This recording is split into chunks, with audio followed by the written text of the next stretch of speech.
بسم الآب والابن والروح القدس إله واحد آمين. أهلا وسهلا بحضراتكم في قناة يسوع مفرح القلوب. كن مطمئنا جدا جدا ولا تفكر في الأمر كثيرا، بل دع الأمر لمن بيده الأمر.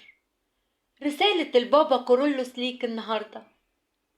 اطمن يا حبيب أبوك، إلهك صالح، هيشرق بمجده عليك، هيرفعك فوق ظروفك الصعبة ويغير كل الأمور لصالحك.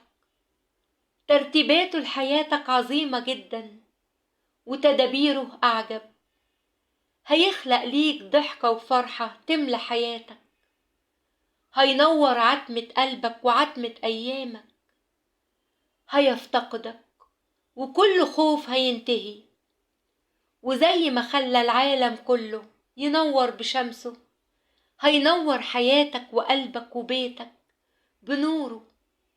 إلهك عظيم، به نحيا ونتحرك ونوجد. اوعى تفتكر ان ربنا نسيك. انت بكرة هتعرف وتتأكد ان مفاجآته ليك كانت تستاهل الصبر. هتفرح، يسوع هيصنع معاك حاجة غير متوقعة، يطبطب بيها على أتعاب قلبك ويرضيك.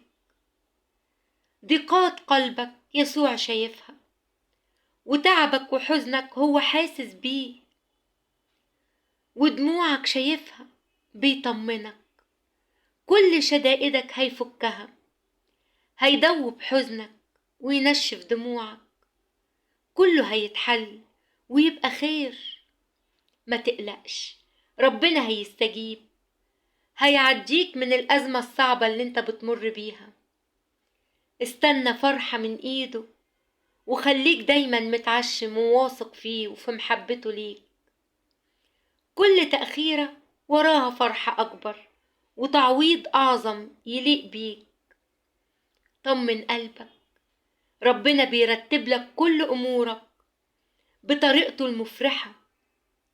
ما تحسبهاش انت بحساباتك، وسيبها تيجي من ايد ربنا، علشان كل اللي بيجي من ايديه بيبقى خير. سلم ليه كل حياتك واتكل عليه. كلمه وقوله يا رب، انا تعبان من الموضوع الفلاني ومتضايق، عايز فرحة من ايدك يا رب. تأكد ان عمره ما هيخذلك. يسوع مش بيكسف ابدا اللي اتعشم فيه. ما تقلقش، هيفرحك، هيعوضك بأكتر من اللي بتتمناه. الفرج خلاص على الأبواب. استعد لمواسم البركة على حياتك. هيبعتلك خير كتير وبطريقة عجيبة، وفي وقت أعجب هتلاقي كل شيء اتصلح. طمن قلبك، اللي جاي مع يسوع كله مضمون، لأنه إله محب. اللي جاي معاه كله خير، لأنه إله قدير. اطمن. آمين.